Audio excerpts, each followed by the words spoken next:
मेरी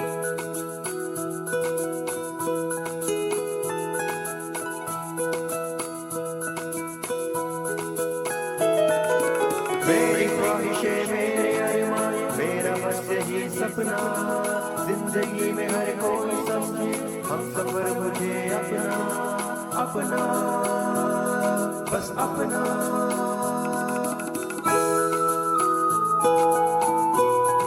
अपना radio 96.9 FM।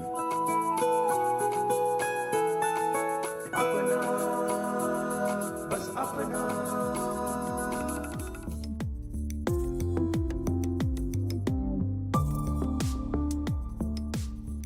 श्रोताओ, आप सुन रहे हैं अपना रेडियो 96.9 FM और मैं हूं आपका अपना रेडियो साथी उदय शर्मा। स्वीकार कीजिए मेरा नमस्कार। दोस्तों, आज है 24 अप्रैल, यानी वो खास दिन जब लोकतंत्र की डोर ग्रामीणों के हाथ यानी पंचायतों के हाथ में थमा दी गई। आज है राष्ट्रीय पंचायती राज दिवस। तो सबसे पहले आप सभी श्रोताओं को राष्ट्रीय पंचायती राज दिवस की बहुत बहुत बधाई। दोस्तों, आज के ही दिन यानी 24 अप्रैल सन 1993 को पंचायती राज अधिनियम भारतीय संसद से पास हुआ था। तो इस खास मौके पर आज हम आपके लिए लेकर आए हैं राष्ट्रीय पंचायती राज दिवस पर विशेष कार्यक्रम सशक्त पंचायत सशक्त भारत। आइए सुनते हैं ये कार्यक्रम।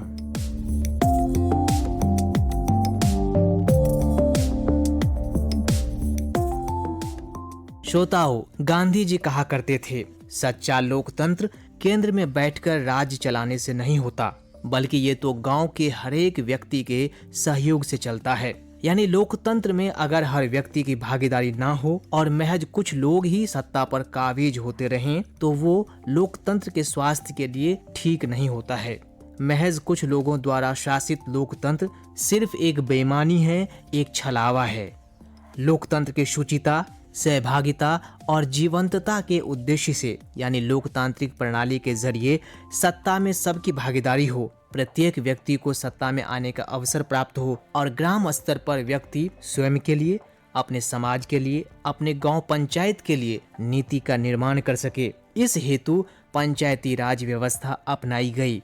भारत में पंचायती राज का गठन और इसकी अवधारणा महात्मा गांधी जी के दर्शन पर आधारित है। गांधी जी के इन सपनों को बलवंत राय मेहता ने पूरा किया, जो पूरे देश में बलवंत राय मेहता कमेटी से प्रसिद्ध हुए। बलवंत राय मेहता भारत के एक स्वतंत्रता सेनानी और राजनेता थे। आजादी के बाद वो गुजरात के दूसरे मुख्यमंत्री भी बने। उन्हें पंचायती राज का वास्तुकार तथा भारत में पंचायती राज का जनक भी कहा जाता है। दोस्तों, पंचायती राज व्यवस्था दरअसल एक ऐसी व्यवस्था है जिसके अंतर्गत शक्ति यानी पावर का विकेंद्रीकरण किया जाता है, यानी शक्ति का बंटवारा किया जाता है। सत्ता तथा प्रशासनिक शक्तियों को विभिन्न क्षेत्रों में बांट दिया जाता है। शक्ति का विकेंद्रीकरण यानी सत्ता का बंटवारा इसलिए किया जाता है ताकि विकास योजनाओं को राष्ट्र के प्रत्येक क्षेत्र में क्रियान्वित किया जा सके। पंचायती राज व्यवस्था 73वें संविधान संशोधन के द्वारा बनाई गई और वास्तव में ये स्थानीय स्तर पर शासन के रूप में एक विभाजन होता है। पंचायती राज प्रणाली देश में मूल लोकतांत्रिक संस्थाओं के प्रयोजन एवं विकास में एक महत्वपूर्ण स्थान है। पंचायती राज प्रणाली प्रतिनिधि लोकतंत्र को एक सहभागी लोकतंत्र में बदल देता है। पंचायती राज मंत्रालय द्वारा हर साल 24 अप्रैल को राष्ट्रीय पंचायती राज दिवस के रूप में मनाया जाता है, क्योंकि इसी दिन 73वें संविधान संशोधन विधेयक को राष्ट्रपति की मंजूरी मिली थी। इसने भारत में पंचायती राज संस्थान को संवैधानिक दर्जा दिया। भारत में पहली पंचायती राज व्यवस्था राजस्थान राज्य द्वारा सन 1959 में नागौर जिले में और उसके बाद आंध्र प्रदेश द्वारा स्थापित की गई थी। उसके बाद अधिकांश राज्यों द्वारा इस प्रणाली को अपनाया गया।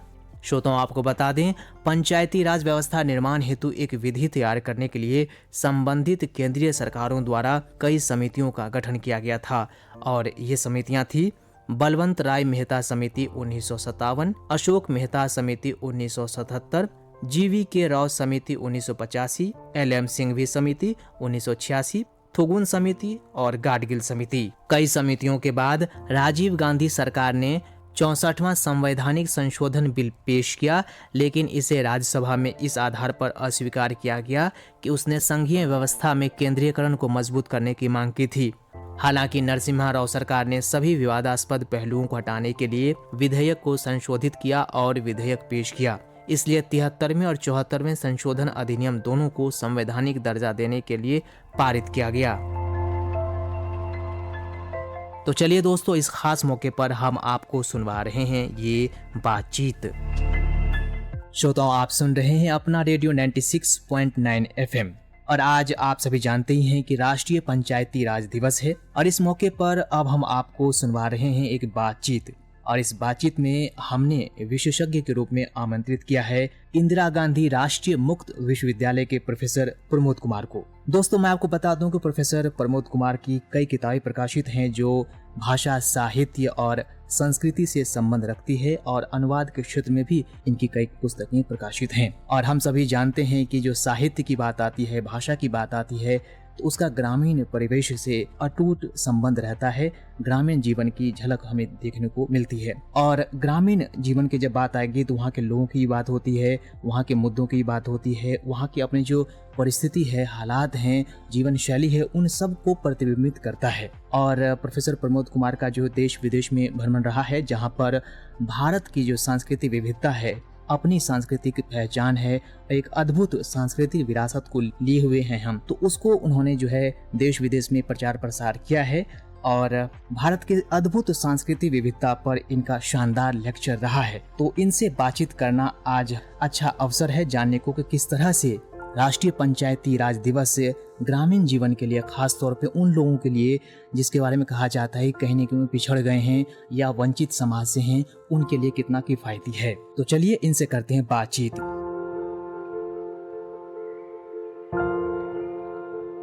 प्रोफेसर प्रमोद कुमार सर, नमस्कार। आपका अपना रेडियो 96.9 FM पर स्वागत है। नमस्कार, मुझे इस कार्यक्रम में जुड़ने में बहुत खुशी हो रही है। सर, आप जानते हैं कि आज के दिन हम सभी मना रहे हैं, यानी 24 अप्रैल का दिन है आज, और हम सभी मना रहे हैं राष्ट्रीय पंचायती राज दिवस। तो लोकतंत्र में अगर मैं आपसे जानना चाहूं कि लोकतंत्र में पंचायती राज व्यवस्था का क्या महत्व है? बहुत बधाई जो 24 अप्रैल को हम ये पंचायती राज दिवस मना रहे हैं। ये वास्तव में एक बहुत ऐतिहासिक पल है और इस ऐतिहासिक पल को हम इस तरह से भी देख सकते हैं कि जब हम 15 अगस्त 1947 को आज़ाद हुए तो बहुत सारे लोग जो है वो हमारी आज़ादी के प्रति एक बहुत ही स्केप्टिकल, एक बहुत ही आप कह सकते संशय भरी नज़र से देख रहे थे कि क्या हम अपनी आज़ादी को मजबूती से बचा पाएंगे, क्या हम विखंडित तो नहीं हो जाएंगे, क्या हम जो देश में जो अमीरी और गरीबी की खाई थी, क्या हम उसको, और जो हम अर्बन और रूरल डिवाइड थी, उसको कैसे हम डील करेंगे। तो मुझे लगता है कि जो हम 24 अप्रैल को हम जो पंचायती राज दिवस मना रहे हैं, इस दिवस के माध्यम से हमने जो हम सत्ता के विकेंद्रीयकरण की बात करते हैं, ग्रास रूट एम्पावरमेंट की बात करते हैं, जब हम बात करते हैं कि देश के प्रत्येक व्यक्ति का, जन जन की भागीदारी इसमें होनी चाहिए, ये से सुनिश्चित हुआ। और जो है आप कहें कि जो 73rd अमेंडमेंट 73वां संविधान संशोधन के तहत जो आई, जिसमें कि हमारा जो है स्थानीय स्तर पर शासन के रूप में एक विभाजन होता है, जिसमें कि गांव के लोग हिस्सेदारी लेते हैं कि कैसे वो जो रोजमर्रा के विकास के कार्यक्रम हैं उनकी क्या गति होगी। और एक मुझे लगता है कि एक सहभागिता जो है, आप कह सकते हैं कि जैसे जन जन का एक इसमें दृष्टिकोण, उसकी सहभागिता, उसकी महत्वपूर्ण भागीदारी और उसका प्रभाव जो है, देखिए राष्ट्र कोई एक ऐसा चीज नहीं होता जो सिर्फ नक्शे पे प्रतिबिंबित होता है, उसमें वहाँ के लोगों की बुलंद आवाज शामिल होनी चाहिए और मुझे लगता है कि इस दिवस के माध्यम से हम वो कर पाते हैं। जी सर, तो सर हम आपसे ये भी जानना चाहेंगे कि जैसा कि हम सभी जानते हैं कि पंचायती राज व्यवस्था भारतीय लोकतंत्र की रीढ़ की हड्डी है और हम ये भी जानते हैं कि समाज में, परिवार में, उस घर परिवार का जो रीढ़ की हड्डी है वो महिलाओं को कहा गया है, महिलाएं होती हैं। तो पंचायती राज व्यवस्था जो है उस घर के या परिवार के जो रीढ़ की हड्डी है उसके उत्थान में कितनी महत्वपूर्ण भूमिका इसने निभाया है और निभा सकेगा? हाँ, ये बिल्कुल बहुत महत्वपूर्ण पक्ष है। देखिए जो पंचायती राज प्रणाली है, देश में जो मूल लोकतांत्रिक संस्थानों के विकास में, प्रायोजन में एक बहुत महत्वपूर्ण स्थान रखता है। और हम देखते हैं कि जो पंचायती राज प्रणाली है वो प्रतिनिधि लोकतंत्र को एक सहभागी लोकतंत्र में बदल देता है जी। और जब हम बात कर रहे हैं महिलाओं की, जब हम बात कर रहे हैं उनकी भागीदारी की, तो जब हम देखते हैं कि उसमें 50% जो है एक आरक्षण है महिलाओं के लिए, आप कह सकते हैं आधी आबादी जो हमारे देश की है वो पहले हम कहते थे कि ये तो घर की चार दीवारी में रहते हैं, इनका कोई विकास में योगदान नहीं है। पर पंचायती राज के जो प्रावधान है उसमें महिलाओं का बहुत महत्वपूर्ण पक्ष होता है, उनकी आवाज इसमें आती है। और जो हम कहते हैं कि जो महिलाएं बहुत बेहतर नेतृत्व देती हैं, महिलाओं की जो सोच है वो बहुत प्रभावी होती है, बहुत परिवर्तन के तहत जैसे है। तो मुझे लगता है कि ये जो पंचायती राज में आप देखते हैं कि कम खर्च में ज्यादा काम कैसे होगा, तो हमने देखा है कि जब से ये महिलाओं के भागीदारी को सुनिश्चित किया गया है, जो कि अब 50% तक है। आप देखिए अभी तक बहुत सारे लोग 33% रिजर्वेशन की बात कर रहे हैं पार्लियामेंट लेवल पे, पर जब हम ग्रास रूट डेमोक्रेसी, जो पंचायती राज सिस्टम की जब हम बात करें तो वहाँ एक 50% रिजर्वेशन है और महिलाओं की ज्यादा आवाज उसमें है, ज्यादा सहभागिता है। वहाँ पे जो विकास की जितने भी स्टेप्स हैं, विकास की जितनी भी गतिविधियां हैं, उनमें महिलाओं की आवाज हमें ज्यादा नजर आती है। जी सर। ये भी कह सकते हैं कि जो पंचायती राज जो है वो दिवस के दिन हम इसको महिला सहभागिता, महिलाओं की बुलंद आवाज और उनकी जो इस लोकतंत्र में भागीदारी को भी हमें सेलिब्रेट करना चाहिए। और सर हम अंत में जानना चाहेंगे आपसे कि राष्ट्रीय पंचायती दिवस और पंचायती राज व्यवस्था जो है वो अगर हम देखें दलित की नजरों से या कमजोर तबकों के हिसाब से, या वो लोग जो डिप्राइव्ड हैं, जो वीकर सेक्शन से हैं, उन लोगों के लिए कितना सार्थक है? देखिए ये बड़ी बात है कि विकास की जो भी बात है, लोकतंत्र की बात है, वो उसमें हमें उन लोगों का विशेष ध्यान रखना होता है जिनके पास मूलभूत सुविधाएं नहीं है, के पास आर्थिक सामाजिक तौर पे वो अभी आप कह सकते हैं समाज की मुख्य धारा का हिस्सा नहीं बन पाए हैं। जैसे कि हमारा जो ग्राम पंचायत की बात है, जब हम पंचायती राज की बात कर रहे हैं तो हमारा इसमें होता है कि सामाजिक, आर्थिक और व्यक्तिगत विकास, इसमें हम पूरे समुदाय को निर्णय लेने हेतु सक्षम बनाने के प्रति हमारा ज्यादा ध्यान रहता है। विकास कार्यों में पारदर्शिता हो, उत्तरदायित्वों में बढ़ोतरी हो। जब हम बात कर रहे हैं पूरे समाज में एक पारदर्शिता और उत्तरदायित्व को बढ़ाने की बात, तो इसमें जो है वंचित वर्गों को की आवश्यकता के साथ साथ जो है सामाजिक सुरक्षा को प्रमुखता से सम्मिलित करते हुए अनुसूचित जनजाति और अनुसूचित जाति के कल्याण को प्राथमिकता देना इसमें बहुत महत्वपूर्ण हो जाता है। और ऐसी हमें बहुत स्टेट से खबर आई है कि इससे आप कहें अनुसूचित जाति, अनुसूचित जनजाति के समूह को, उन लोगों को बहुत फायदा हुआ है, बहुत लाभ मिला है। क्योंकि इसमें देखिए जितना भी जो है विचार विमर्श होता है, जो भी निर्णय लिए जाते हैं कि रोड बनाने संबंधी, कुआं तालाब बनाने संबंधी, वृक्ष से संबंधी, या आप कहें कि वातावरण निर्माण और पारिस्थितिकी के विश्लेषण से संबंधी, तो उसमें इन लोगों को बहुत फायदा होता है, रोजगार के अवसर मिलते हैं। और शिक्षा से जुड़े हुए, जैसे आप कहें शिक्षा से तो सब चीजें जुड़ी हुई हैं, तो आप कह सकते हैं इसका एक व्यापक लाभ, व्यापक इसका असर हमें देखने को मिलता है समाज के सभी वर्गों के लिए। तो आखिर में सर आप राष्ट्रीय पंचायती दिवस पर आप लोगों से क्या अपील करना चाहेंगे, क्या संदेश देना चाहेंगे? मैं यही कहना चाह रहा हूं कि 24 अप्रैल का दिन एक बहुत ही उम्मीदों से, विश्वास से भरा हुआ है। ये होप लेके आता है हमें याद दिलाता है कि हम ये जो है सिर्फ कोई बहुत बड़ी सरकारों के माध्यम से, दिल्ली से देश नहीं चलता है, बल्कि जो है पंचायती राज की जो छोटी से छोटी यूनिट है जिसमें ग्राम सभा आती है, ये बहुत संघर्षों के बाद हम इस स्थिति को हासिल कर पाए हैं।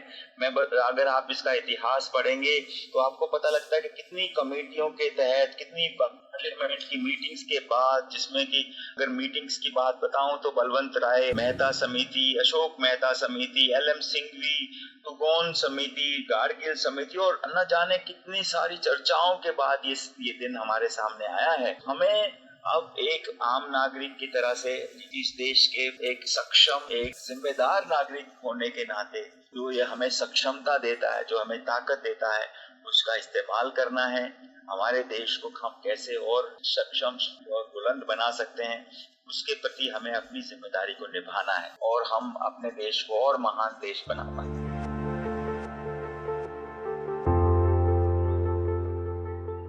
निसंदेह दोस्तों, जो पंचायती राज व्यवस्था है, दरअसल ये वो व्यवस्था है जिसमें हर व्यक्ति को, और खास तौर पे जो निचले स्तर पे है, गांव लेवल से जो हर व्यक्ति को जोड़ा जाता है और सत्ता में सहभागिता दी जाती है। वो भी अपना भविष्य का निर्माण, अपने भविष्य के बारे में चिंतन मनन कर सकते हैं, योजनाएं बना सकते हैं। तो प्रोफेसर प्रमोद कुमार, आपने राष्ट्रीय पंचायती दिवस पर आज हमसे बातचीत की और इतनी महत्वपूर्ण जानकारियां दी। इसके लिए हम अपने श्रोताओं की ओर से और अपना रेडियो 96.9 FM की ओर से आपको धन्यवाद देते हैं।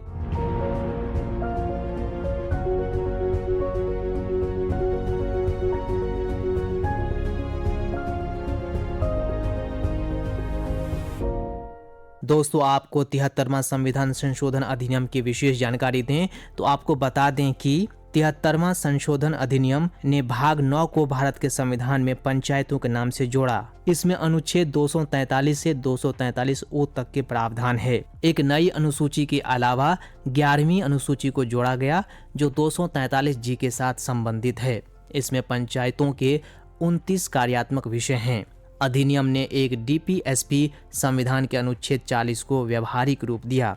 इस अधिनियम में राज्यों द्वारा अपनाए जाने वाले कुछ अनिवार्य और कुछ स्वैच्छिक प्रावधान भी शामिल हैं। ग्राम सभा पंचायती राज व्यवस्था की नींव के रूप में कार्य करती है। निकाय में सभी व्यक्ति शामिल है जो संबंधित गांव में निर्वाचक मंडल के रूप में पंजीकृत है। ये पूरे देश में एक रूपता लाने के लिए एक त्रिस्तरीय संरचना गांव, मध्यवर्ती और जिला स्तर को अनिवार्य करता है, लेकिन 2 मिलियन से कम आबादी वाले राज्य को मध्यवर्ती स्तर पर गठन से भी छूट दी गई है। अधिनियम यह प्रावधान करता है कि तीनों स्तरों पर सभी सदस्य सीधे लोगों द्वारा चुने जाएंगे। ऊपरी 2 स्तरों पर अध्यक्ष का चुनाव परोक्ष रूप से किया जाएगा और पंचायतों के संबंध में प्रावधान रखना राज्य विधान मंडल पर स्वैच्छिक अधिकार है। प्रत्येक पंचायत में SC और ST के लिए आबादी के अनुपात में पद आरक्षित हैं। ये तीनों स्तरों पर अध्यक्ष के कार्यालयों के आरक्षण के संबंध में स्वैच्छिक प्रावधान करने के लिए राज्य पर निर्भर है। इसके अलावा अध्यक्ष पद के लिए और कार्यालय का 1/3 हिस्से से अधिक महिलाओं के लिए भी आरक्षित होगा। पंचायतें 5 साल की अवधि की होंगी और चुनाव मौजूदा कार्यकाल की समाप्ति से पहले किए जाएंगे। अधिनियम वित्त और चुनाव के संचालन के लिए राज्य वित्त आयोग और राज्य निर्वाचन आयोग का एक पद सृजित करता है। पंचायतों के खातों के ऑडिटिंग और तंत्र के तरीके राज्यों द्वारा तय किए जाएंगे। और इसी के साथ अधिनियम राज्य विधानसभा को पंचायत के वित्त के बारे में कानून बनाने और कैसे और किन शर्तों पर वे कर लगा सकते हैं, एकत्र कर सकते हैं और उचित कर लगाने के लिए शक्ति प्रदान करता है। हालांकि कई राज्यों और क्षेत्रों को इस कानून से छूट दी गई है। इसके अलावा अनुसूचित क्षेत्रों में 5वीं अनुसूची के तहत 1996 का PESA अधिनियम लागू किया गया है। राष्ट्रपति निर्देश दे सकता है कि अधिनियम के प्रावधान केंद्र शासित प्रदेशों पर कैसे लागू होने चाहिए। दोस्तों, पंचायती राज व्यवस्था के इतिहास की बात करें तो बलवंत राय मेहता कमेटी से पूर्व योजना आयोग ने 2 अक्टूबर सन 1952 को सामुदायिक विकास कार्यक्रम का शुभारंभ हुआ था, जो असफल रहा। फिर इसके बाद 1 साल बाद अर्थात 2 अक्टूबर 1953 को भी राष्ट्रीय प्रसार सेवा शुरू की गई, वो भी असफल रही। सामुदायिक विकास कार्यक्रम को सफल होने के कारणों की जांच करने के लिए बलवंत राय मेहता समिति ने सन 1957 में बनाई गई जनता के हर स्तर पर शामिल करने की धारणा ही सहभागी मूलक लोकतंत्र कहलाया और इस प्रकार त्रिस्तरीय पंचायत का गठन हुआ, जिसमें जिला स्तर पर जिला पंचायत तथा ब्लॉक स्तर पर क्षेत्र पंचायत तथा ग्राम स्तर पर ग्राम पंचायत। और इस प्रकार बलवंत राय मेहता समिति ने भारत में त्रिस्तरीय पंचायती व्यवस्था को लागू किया। मेहता समिति की सिफारिशों को 1 अप्रैल सन 1958 को लागू किया गया। इस समिति द्वारा सर्वप्रथम राजस्थान की विधानसभा में 2 सितंबर सन 1958 को पंचायती राज अधिनियम पारित किया गया। इस अधिनियम के प्रावधानों के आधार पर ही 2 अक्टूबर सन 1959 को राजस्थान के नागौर जिले में देश के पहले प्रधानमंत्री पंडित जवाहरलाल नेहरू के द्वारा पंचायती राज का उद्घाटन हुआ। बलवंत राय मेहता समिति में भी कुछ कमियां थी। उन कमियों को दूर करने के लिए सन 1977 में अशोक मेहता समिति का गठन किया गया। इस समिति का मूल ये था कि इस समिति ने ग्राम पंचायत को खत्म करने की सिफारिश की, परंतु इसे नामंजूर कर दिया गया। बलवंत राय मेहता ने पंचायतों को और सशक्त बनाने के लिए पंचायती राज को संवैधानिक दर्जा देने की सिफारिश की थी। वर्ष 1993 में संविधान के 73वें संशोधन द्वारा पंचायती राज व्यवस्था को संवैधानिक मान्यता मिली, जिसका उद्देश्य देश के सभी ग्राम पंचायतों को अधिक से अधिक अधिकार देकर उन्हें और मजबूत बनाना था। दोस्तों, हम सभी जानते हैं कि वर्तमान समय में पंचायती राज विषय राज्य की सूची में है। ग्राम पंचायतों में महिलाओं की भागीदारी को बढ़ाने के लिए प्रधानमंत्री राजीव गांधी ने 73वें संविधान संशोधन के अंतर्गत महिलाओं को ग्राम पंचायत में 1/3 सीटें आरक्षित की। परंतु आज भी देखने को मिलता है कि कई गांव ऐसे हैं जो अब भी आत्मनिर्भर नहीं हो सके हैं। पंचायती राज संस्थाएं अभी भी सरकारी अनुदान पर ही निर्भर हैं। उन्हें अपनी वित्तीय व्यवस्था को सुधारने का प्रयास करना चाहिए तथा नए रास्ते खोजे जाने चाहिए।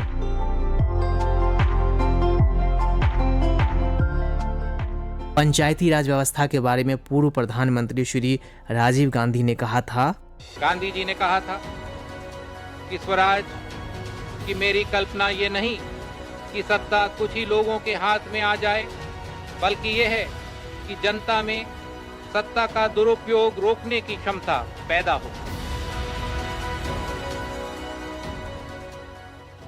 पंचायती राज व्यवस्था और इसकी शक्ति के बारे में बताते हुए आदरणीय प्रधानमंत्री मोदी जी कहते हैं, महात्मा गांधी हमेशा कहते थे कि भारत गांवों में बसता है। दूर सुदूर छोटे छोटे गांवों के भी अब सपने बहुत बड़े हैं। गांव शक्ति में सबसे पहली ताकत है गांव की संगठित शक्ति। कुछ राज्य ऐसे हैं हमारे देश में जहां पर पंचायतें अपना 5 ईयर प्लान बनाती हैं, पंचवर्षीय योजना बनाती हैं। उसके कारण एक निश्चित दिशा में काम होता है और गांव कुछ समस्याओं से बाहर आ जाता है। मेरे गांव के प्यारे भाइयों बहनों, आप स्वयं जागरूक बनिए, आप सक्रिय बनिए, आप नेतृत्व कीजिए। योजनाओं की कमी नहीं है, दृष्टि की कमी नहीं है। आवश्यकता है कि धरती पर बैठे हुए मेरा गांव का कल्याण करने वाले, पंचायत राज्य व्यवस्था से जुड़े हुए मेरे पंचायत के भाई बहन इसके लिए समर्पित भाव से काम करें। आइए कंधे से कंधा मिला करके जो एक एक सपने देखे हैं उन सपनों को हम पूरा करें। जी हाँ दोस्तों, हम सब के सपने बहुत बड़े हैं। हर गांव आगे बढ़ने की क्षमता रखता है, किंतु उन्हें जागरूक होने, एकजुट होने और पंचायत व्यवस्था में अपनी आवाज बुलंद करने की जरूरत है। पंचायती राज व्यवस्था असल में लोकतांत्रिक प्रणाली के जरिए सत्ता में अपनी भागीदारी और अपना नेतृत्व कौशल दिखाने का एक अवसर है। भारत की जनता, विशेष रूप से ग्रामीणों के लिए पंचायती राज व्यवस्था एक मंच है जहां पे अपनी तकदीर वो खुद लिखते हैं। अपनी माटी, अपने लोग और अपने विचार, अपनी राय के जरिए अपनी क्षेत्रीय समस्याओं का समाधान करते हैं। सन 1993 में आज ही के दिन यानी 24 अप्रैल को 73वां संविधान संशोधन करके पंचायती राज व्यवस्था को मान्यता दी गई थी और उसी की याद में आज मनाया जाता है राष्ट्रीय पंचायती राज दिवस। दोस्तों, महात्मा गांधी ने जो स्वराज का सपना देखा था उसमें हर गांव को जोड़ने की परिकल्पना थी। वे चाहते थे कि हर गांव इतना आत्मनिर्भर हो कि अपनी सरकार खुद चला सके। इसके लिए आवश्यक है हर गांव की पंचायत मजबूत हो। पंचायती राज व्यवस्था निस्संदेह महात्मा गांधी की सोच और उनकी परिकल्पना का सार्थक कदम है। दोस्तों, अब हम सबकी सामूहिक जिम्मेदारी है कि पंचायती राज व्यवस्था में अपनी सहभागिता अधिक से अधिक रखें और लोकतंत्र की डोर यानी पंचायती राज व्यवस्था को कसकर पकड़े रहें ताकि हर व्यक्ति को सत्ता में आने और खुद का निर्णय लेने का मौका मिले। तो दोस्तों, हमें उम्मीद है कि पंचायती राज व्यवस्था में आप सभी अपनी भागीदारी, अपने योगदान देते रहेंगे और लोकतंत्र को सुदृढ़ करते रहेंगे। इसी आशा के साथ कि हमारा लोकतंत्र, हमारी पंचायती राज व्यवस्था यूं ही फलता फूलता रहे, मजबूत होता रहे। इसी के साथ अब मुझे यानी अपने रेडियो साथी उदय शर्मा को दीजिए अनुमति। नमस्कार, सुनते रहिए अपना रेडियो 96.9 FM।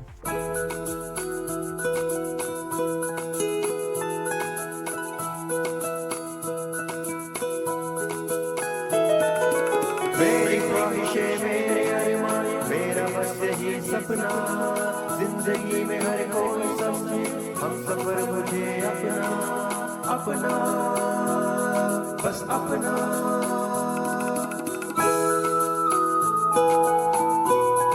अपना रेडियो 96.9 FM। अपना बस अपना।